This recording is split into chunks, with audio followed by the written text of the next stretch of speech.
And I got to say, what they have is delicious looking. I got to say. Also, I didn't know this, but they installed 2 new video boards at Petco Park to help with pitcher metrics and statistics. So let me do that a little bit later. I'll tell you about where the boards are at, but I find that very interesting. I think that I've always kind of been looking for some of these pitcher metrics that they are now, everybody's talking about, but it wasn't in the actual stadium. So I'm curious to see what these new boards will show and all of that. But we got opening day just 2 days away. We're kind of in this weird waiting period right now. I think that the Padres, I think the roster is pretty much set. The roster is, there's not going to be many surprises. So we'll talk about that a little bit. And we'll talk about Jason Adam likely going on the IL. Also, Herman Marquez likely to be the 5th starter. But you can watch the show if you want. Go to Facebook, 97.3 The Fan. You can go to YouTube, 97.3 The Fan. You can go to my YouTube, and it would be nice if some people could subscribe to me on YouTube. I know that some have, so thank you very much. But it's at The Skraby Show. So you go youtube.com/at The Skraby Show, SKRAB as in boy, Y. Oh, Oscar reminds me of something. Baseball doesn't start in 2 days. It actually starts tomorrow night with a Netflix game. And Chris said erroneously earlier that I was upset with the Netflix game. I'm not upset that Netflix is doing the game because mainly most people have Netflix. I would say if you don't have Netflix at this point, you are, if you don't have Netflix at this point, then you are one of the few who does it because they have over 300 million subscribers around the world. So a lot of people have Netflix.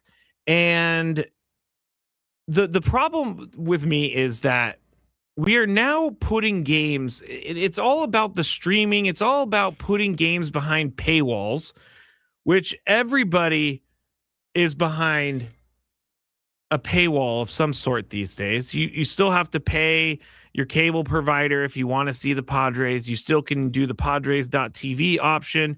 You could do MLB.tv option.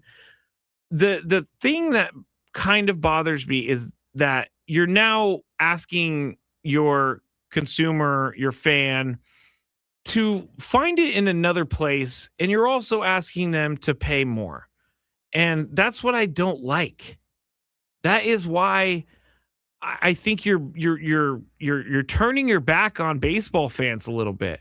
Will people tune into this Netflix game? Yeah, I will. We'll have it on in studio, but it's not too much extra work for me. But there are a lot of people out there that may not have access to Netflix and won't be able to watch the game. And I think that is the wrong move for baseball. Baseball's been doing a lot of things right now.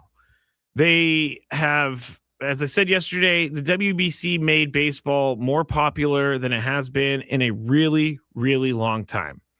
And I don't like that you get some popularity and then you immediately put the opening game of the year behind a paywall. That doesn't scream inclusivity to me. That screams, we don't care. We just want your money. And part of baseball and part of these organizations definitely are to make money. I get that. But why can't we have the first game of the year be on cable?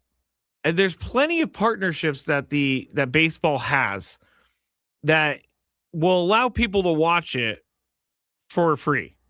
And they didn't do this. They went with Netflix. And you also have the Apple TV games.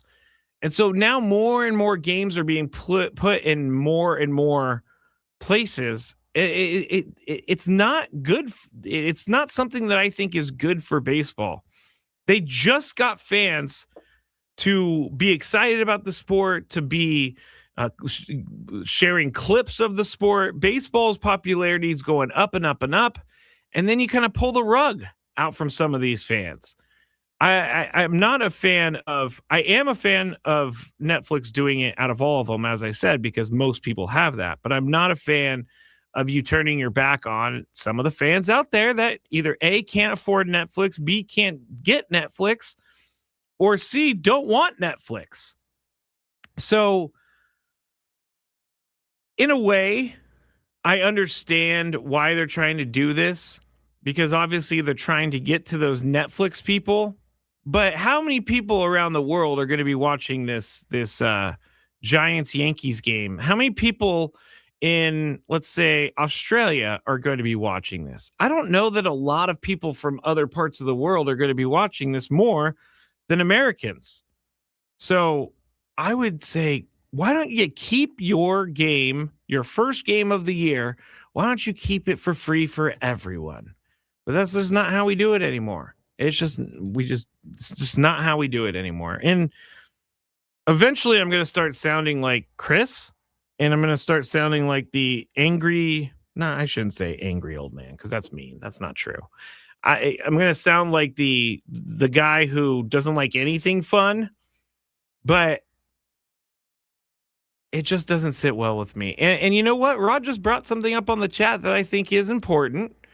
Welsh Fryer, one of our best fans here on the station, listens all the time, came to town when the Padres went to the playoffs, and he's going to be able to watch this because it's Netflix. He's a big Padres fan. So I appreciate that for people around the world being able to watch the Padres, or watch, the Padres throughout the season, but also be able to access through Netflix. That's why I like the Netflix option. Either way, it's not going to change. It's going to stay exactly the same, and I am just going to have to deal with it. That's all it is. I sometimes need to tell myself, hey, you are not the most important person in the world. You need to realize that it doesn't revolve around you, and it's going to be okay. It's going to be okay. All right. We got some other stuff that's going on today, which is, I think we need to talk about, again, the roster is something that we already know is pretty much set. But Jason Adam likely to go on the IL to start the year. I'm obviously not mad at that. German Marquez likely to be the fifth starter after 8 strikeouts yesterday. I'm willing to give it a go. You don't know what's going to happen with German Marquez when he comes back to Petco Park and he, pitches in some real games. Maybe he's going to be pretty darn good. Maybe he is someone who is going to really love pitching at Petco Park. So we have no idea what he's going to do. Willing to give it a go.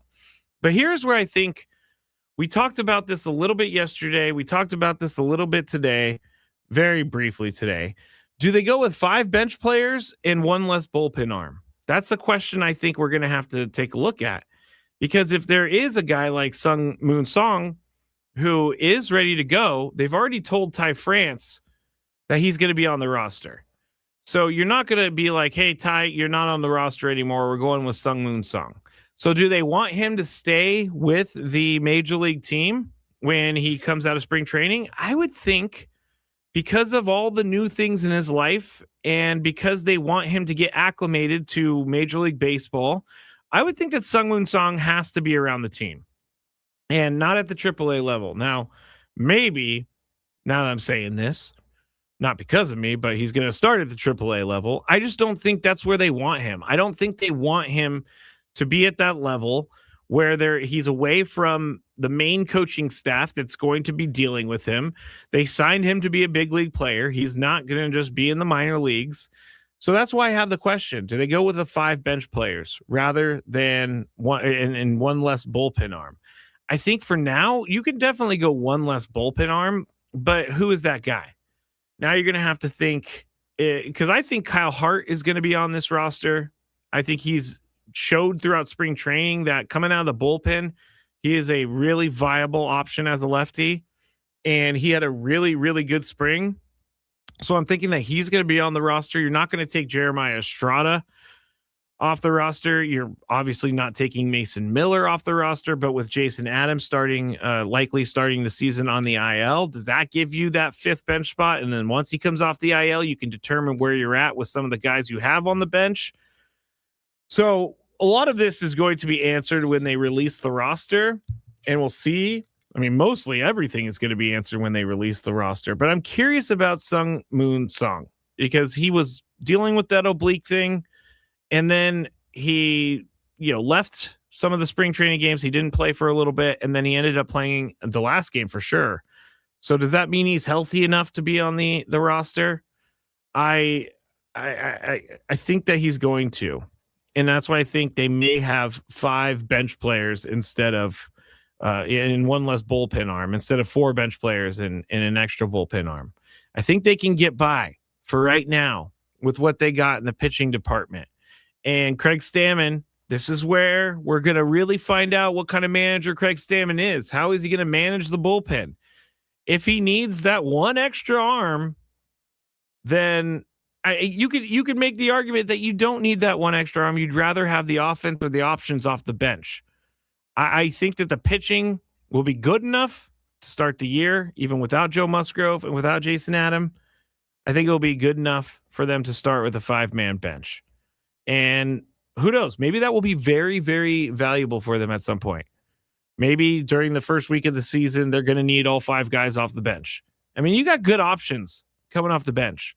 You got Andujar, you got Castellanos, you got Ty France, you got a lot of guys.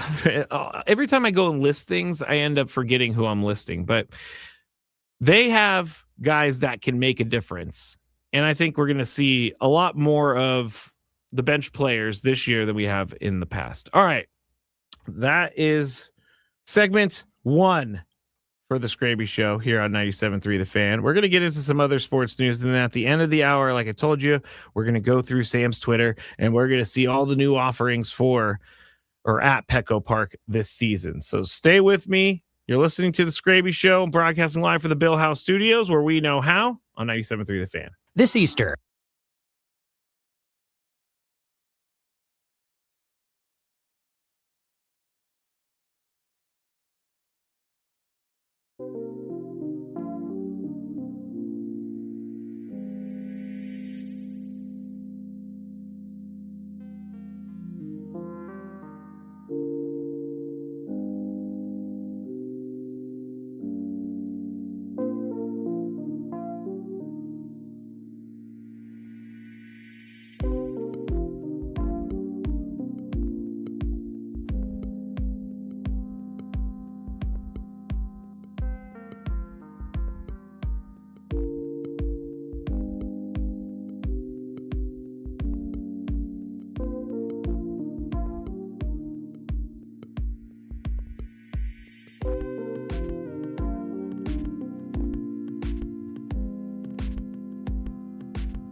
Sorry, I would have been with you about 15 seconds earlier, but could not get my earbud in.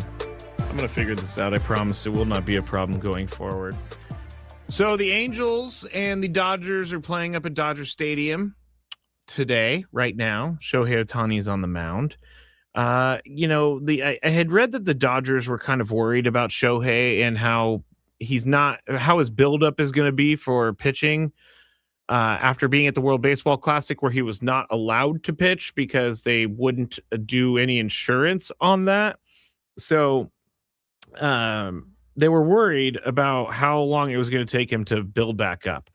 Well, let me tell you this. Shohei Ohtani is doing just fine against the Angels. And this is let me just make sure this is a major league lineup. It is. You got Trout, you got Shanuel, you got Chase Darno, you got Joe Adell, Jorge Soler, Zach Neto, I believe it is. I always call him Neto, but it's Neto. So this is a legit major league lineup.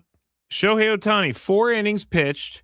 He's still out there at 81 pitches, 4 innings, giving up only 2 hits, no runs, walked 2, and struck out 11. So you can say that he is just fine. I mean, I love to hate the Dodgers, but I can't outside of as a guy who on the field, I can't hate Shohei Ohtani. He is a unicorn, an absolute unicorn. Guy's going to hit 50 home runs this year, and he could easily strike out 100 guys, no problem, throughout the year. No problem. And part of me thinks it's kind of cool that Shohei Ohtani is in the National League West, because we're going to get to talk about watching Shohei Ohtani all the time, to my grandkids. But part of me is like, this stinks, because he's great, and he's going to be great.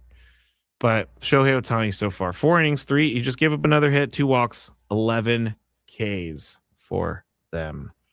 There's some questions on the chat I should talk about. Mime Jr. says, Skraby, will you be at opening day? I'm not sure if I'm going to be at opening day. So there's been a little confusion about our broadcast. So I'll clear it up right now. Ben and Woods and Braden and Frank are going to be at Baja Rick's downtown in the Gas Lamp near 6 and L from 6 a.m. to 12:10 p.m. when Sam takes over for the pregame show. So 6 a.m. to noon, basically Ben and Woods and Braden Soprano and Frank. And then we're going to be on after Sam's postgame show from the studio. So we will not be down anywhere doing a broadcast on Thursday. But we do have some broadcasts coming up over the weekend. We'll get some more information about that as well. But Mime says Brandon will be there, apparently. Yes, that's right. Brandon Soprano will be there. Feel bad for Brandon Soprano. But yeah, so Baja Rick's, go down there. He came in today. We were talking about opening day, and he was talking about how great opening day always is. And I can co-sign on that, because opening day has been amazing at Baja Rick's. Gonzo says pool party at Scrapes. You're not going to find a pool where I'm at. So I'm not sure if I'm actually going to be at the game. I have stuff going on in the morning with my other job, so I'm going to try to make it over there. But I hope everybody has fun and is safe. I will say this. When I was a drunk, I went to an opening day, and I got too drunk, and I was like just being annoying. And I remember this all the time. And don't be that guy. Don't overdrink, everybody. You don't want to waste all your money on the ticket by being too drunk. I definitely regret that all the time, because I was being annoying and I was ruining the day for everybody else. And I'm not a fan of that. Not a fan of that. So make sure you drink responsibly while you're down there. No problems if you drink, just drink responsibly. I feel like I always have to say no problems when you drink, because people are like, well, you don't drink. Is that why you say that? No, it's because drinking responsibly is the right thing to do. Now, moving on into Pete Crow Armstrong's contract. We finally got the numbers on Pete Crow Armstrong and what he signed for. 6 years, $115 million for or with the Cubs. Now, I understand why the Cubs did this, and I understand why PCA did this, and it's somewhat of a similar thought to what Jackson Merrill had. Jackson Merrill signed a 9-year, $135 million deal before last season. And so what the Padres were hoping here is that they could buy out the arbitration years for Jackson Merrill so that they're basically they can forecast ahead with his salary. So they know exactly what he's going to be making all the way through 2034. Now the club has an option in 2035, but Jackson Merrill is a full free agent in 2036. So what they're doing there is they're making sure they get him under contract before they have to pay all these arbitration numbers. If he has these incredible years, then he's going to make a ton of money through arbitration. So this year he's making 2.1. Next year he's making 7.1. 2028 he's making 9.1. 2029 11.1, and then the rest of the contract $21.1 million. So this contract, and we said it at the time, this contract is good for both sides. Jackson Merrill gets a good payday early in his career, signed it at the age of 22. So he gets a good payday early in his career, takes away the worry of if he gets injured or something like that. He has money locked up. And PCA is the same. Now, PCA's contract is going to be starting next year, which will give him a free agent when he's about 31 or 32. He's going to be able to go to free agency, which is the same as Jackson Merrill, which is great for them because if they're still great baseball players, they're going to clean up in free agency. So they're getting two contracts for the price of one, really. They're going to be able to make money now in order to get another payday later on if they're still playing at the high level that they are now. PCA doesn't necessarily, I guess you could say it's about Jackson Merrill as well.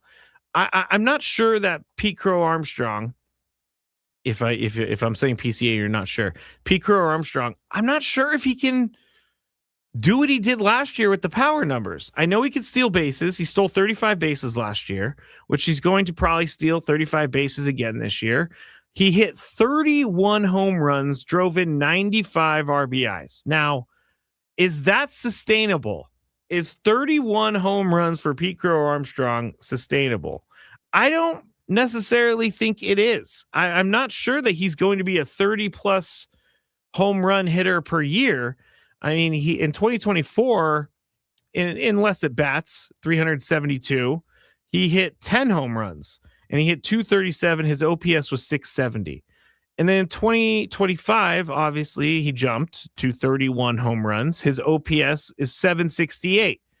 When you hit 31 home runs and you have an OPS of 768, there's something wrong there. 31 home runs should easily put a power hitter over 800 on the OPS. But he had 37 doubles, 4 triples. What happened with him is he struck out a ton, which Chris said earlier. Nobody really cares about the strikeout. And I get it. It's true. No one really cares if you strike out anymore. But a 247 average, 31 home runs at a 768 OPS, I'm guessing the Cubs think he's going to get better, which he probably needs to get better for the contract that he just signed. And I'm seeing a lot of Cubs fans in the comments saying they're not happy with this because they're not sure what he's going to do in the coming years, which is, it's a gamble on both sides. It's a gamble for PCA because if he continues to build on his great start to his career, he could be leaving money on the table, after his arbitration was set to run out, which was in 2031. So he could be leaving more than a couple $1 million on the table for those 2 years. And then if you're looking at that, like you're penciling in him as your guy for the next 6 seasons. And I'm just not sure he's proven enough for that. And some can say that about Jackson Merrill as well. They don't know that he's proven that he could have, back-to-back great seasons. Last year he was injured, but he still put up numbers. So Jackson Merrill, to me, has solidified that he is a bona fide major leaguer in his last 2 years. And last year, hitting the 16 home runs in only 115 games was huge. So that tells me that he still can hit home runs. He still can get on base at a good rate. He still can hit for power. His OPS in 2024, 826. His OPS last year, 774. And he had less time. So when you're looking at these two things, I am seeing a player in Jackson Merrill. And yes, I'm a little bit biased. Okay. But I'm seeing a player in Jackson Merrill, and I'm a little bit biased, I should say, because I've been watching him almost every day for the past 2 seasons. But you could see that he is the guy that the Padres think he is when they gave him that money. Pete Crow Armstrong, not sure. It's going to be a very. I'm going to watch Pete Crow Armstrong this year, see what he does. I don't know that he can hit more than 31 home runs. He did play 157 games last year. So what the Cubs are doing here, I understand it. Again, Pete Crow Armstrong getting money earlier in his career. The Cubs buying out his arbitration in case he goes crazy and he's getting paid a bunch of money in arbitration so they can kind of keep that number under wraps. And, for Pete Crow Armstrong, he's got some security now. They signed him to a contract. They're not going to trade him. He's going to be a Chicago Cub for the foreseeable future. So does it work out for everyone? Yes, but I would say there's some risk here. And there's some risk with the Jackson Merrill signing. But I would say with Pete Crow Armstrong, there's a little bit more risk because we haven't seen a back-to-back great season like we did see from Pete Crow Armstrong last year when he did have a great season. Now, he could totally shut me up and he could totally be like, this guy doesn't know what he's talking about by having another great year. But if I'm a Cubs fan or if I'm a Cubs radio person, I'm thinking, was this too early to give the contract? Possibly. I would personally have wanted to wait. I would personally want to wait one more year to see if I'm willing to invest $100+ million in PCA. But it's not one of those contracts that I think is egregious. It's not one of those contracts like Kyle Tucker being paid the highest in baseball. It's not one of those contracts where you're like, what were they thinking? It's not a terrible contract. It's not at all. So this is not going to be like a franchise changer if he's just garbage throughout the rest of his deal. There's a little bit built in failure rate. I don't know why I said rate. Built-in failure into this contract. Anyway, I'm going to be moving on now. When we get back, we're going to have some fun. We're going to talk about Petco Park. I'm going to tell you about where those new screens at Petco Park are, and we'll talk about what Sammy saw down at Petco Park, all the new food, all the new offerings, all of that. Next, 97.3 The Fan. Quinn and Chris.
Know how.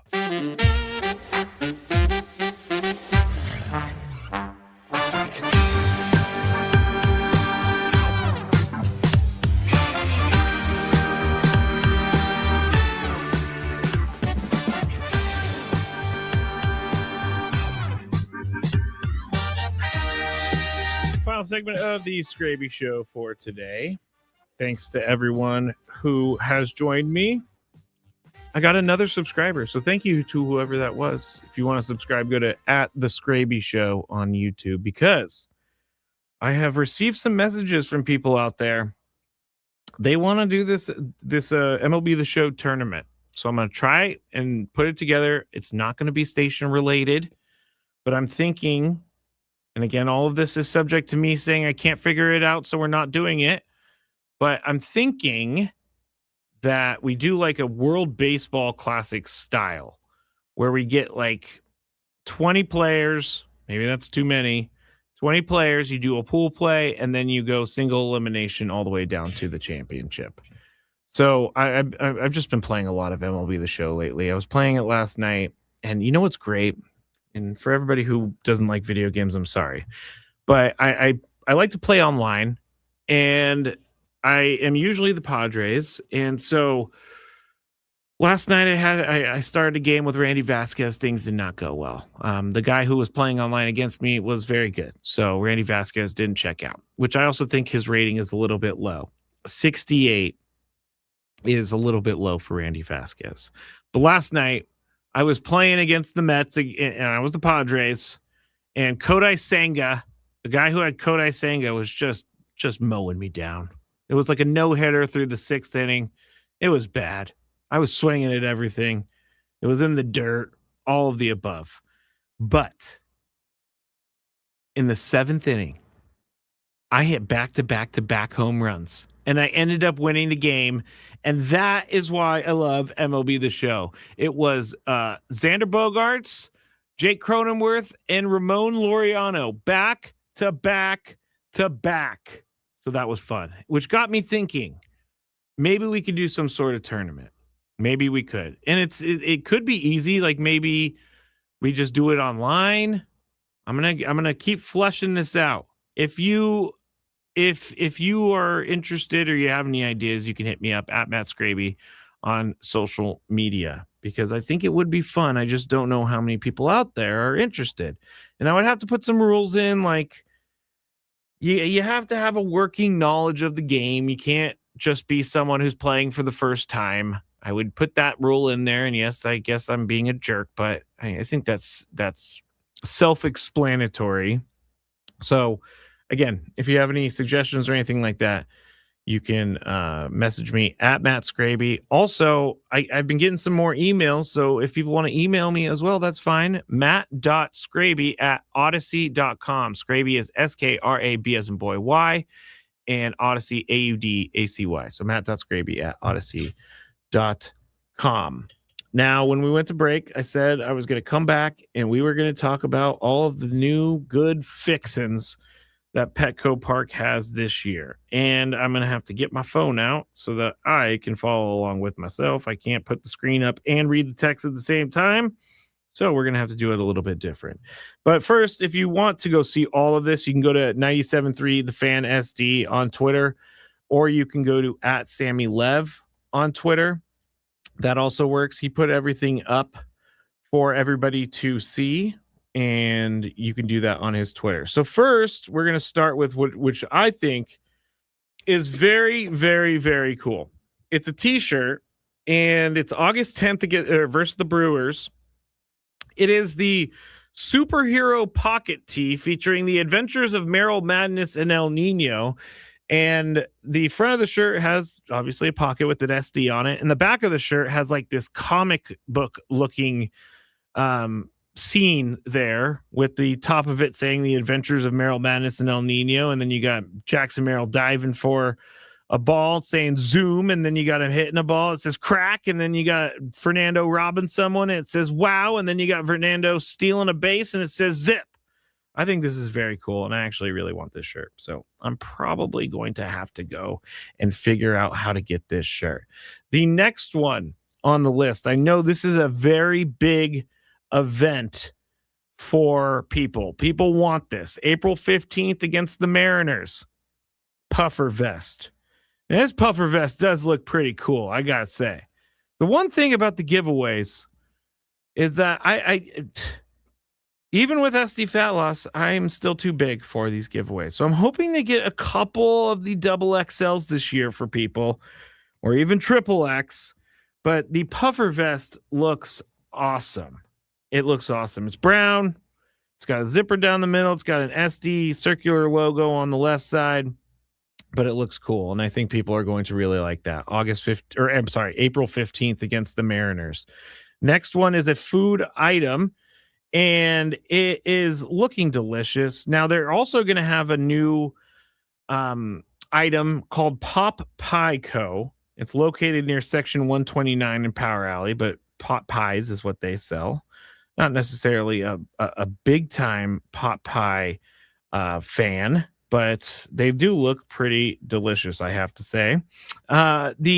What Sam said were incredible is what's on the screen right now. Carnitas Tater Tots. This looks great.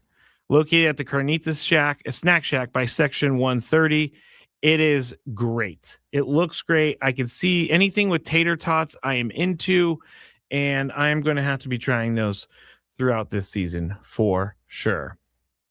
We move on to the next one. And this one, actually, I moved on a little bit too much. Here we go.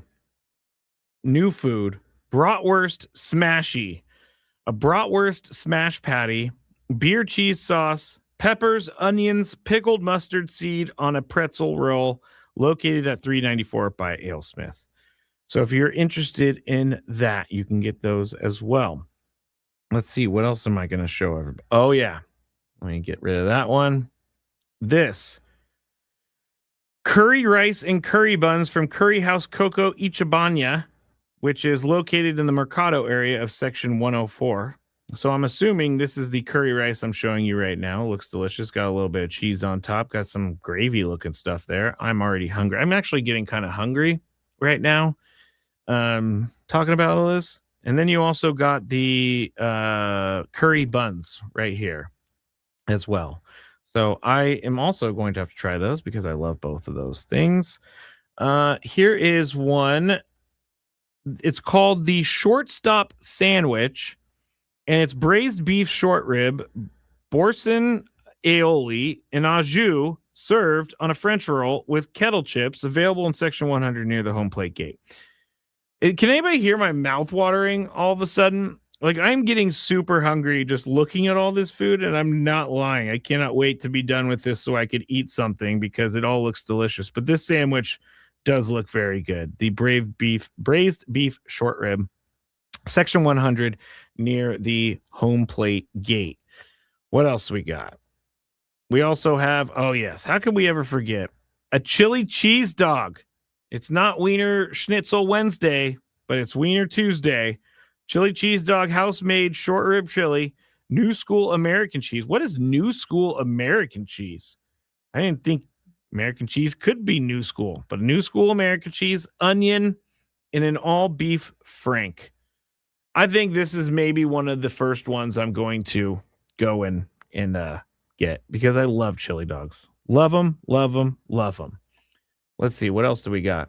I already showed that one. All right, I think I showed them all, but I can tell you what else Sam put up on his Twitter. Again, you can go to Sam11, see all these pictures.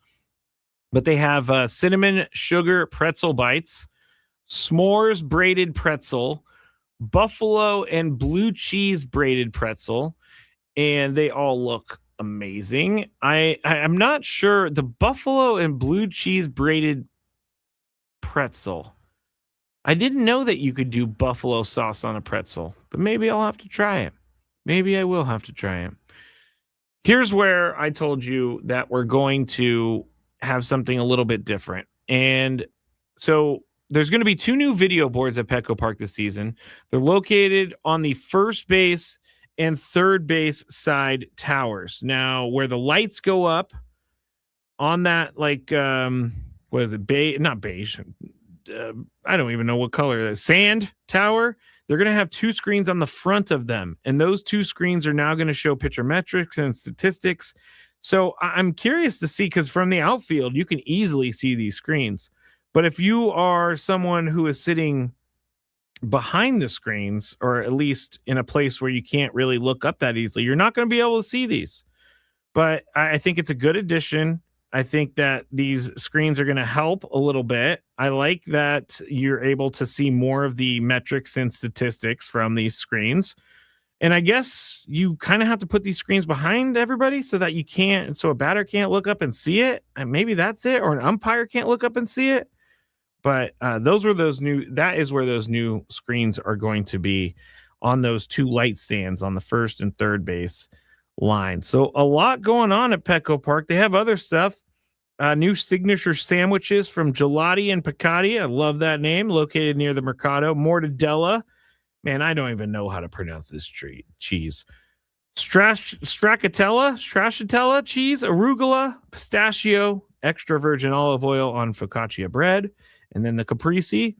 Again, stracciatella cheese, San Marzano tomato, and basil pesto. We already talked about the tater tots. We already talked about the pot pies. I think we got it all. Oh, there is one 1998 belt bag March 30th against the Giants. I've been asked a lot. Thank you for sitting with me through that. I've been asked a lot recently about the City Connect uniforms and what they're going to look like and all that. And if I think the leak that's online is the actual uniform, I don't know that they're going to be using the same font as they did last year's City Connect uniforms. But I have heard from a few people that have seen them. They will not tell me what they look like, nor will they show me any pictures, which is kind of annoying. But they say they like them. And they say that these uniforms, these new City Connect uniforms, are going to really hit. And we all know the hat is correct. The hat is a 1998 style orange and navy SD, and then it's like a lighter color beige hat. So the hat is definitely, I believe, the hat. But I don't know that the jerseys that we saw yesterday are going to be the jerseys that they're going to be wearing. Although I do know that they are very cool and people are very excited about these jerseys. And I'm not actually sure. I should probably know this. When the City Connect jerseys debut for the Padres. And I believe it's early in the year. As soon as you put Padres City Connect, all these uniforms leaked. But the City Connect jerseys are in April. See, I also, because I'm looking at this tweet right now, and it's with Talkin' Baseball, but it says launch product do not sell until launch event date, April 6th at 9 a.m. Does anybody believe that they're going to put a big sign out on these products that look like they're already on racks? I don't see. This is why I don't really know if these are real or not, because I don't think they would put these jerseys out on a bunch of racks and then say, do not sell until launch event date of April 6th. So maybe April 6th will be the day, but I don't know that the jersey is going to look like that. And if it does, I like it. If it does, I really, really like it. SD Mike says, I've seen a bunch of pics now, starting to think it might be legit. See, I don't doubt you, SD Mike, and I don't doubt the people that are putting out the pictures. But what I do doubt is that people have the inside scoop and they're just freely putting it on social media. Because last time we had plenty of uniforms that were supposed to be the ones and they were not even close to being the ones. So we'll all have to find out together, but it should be here sooner rather than later. What's annoying Skraby today? Let's find out. It's time for the Daily Gripe. All right, I've already said the Daily Gripe that I've been thinking about all day, but my dog Lucky can't stop digging up the backyard, and it's really, really, really annoying me. But here is the I don't know if I've already said this one either. I'm starting to reuse my Daily Gripes because I've been doing this for a while now. And you know what? I think I have actually done this. I was going to say when people ride their mountain bikes in a trail area that's definitely not a mountain bike area. That's not my Daily Gripe. My Daily Gripe is something that Chris did earlier today. Because Chris often calls me the bearer of misinformation. He often says that I am someone who doesn't know what I'm talking about. But when Chris said that no one watches TGL, that couldn't be further from the truth. Chris is not hip on the new stuff. So I will take a shot right now and say he's not hip. He does not know what the ratings are for this TGL. So when, I have watched the TGL and I have said it leaves a little bit left to the imagination. You need they treat it more important than it actually is. But to just flat out say that anybody who watches it is dumb is actually dumb. So whoever said that is dumb. Let you do the math on that thing. All right. Thank you for being here for the Skraby Show. We are going to talk again tomorrow night at 6 p.m.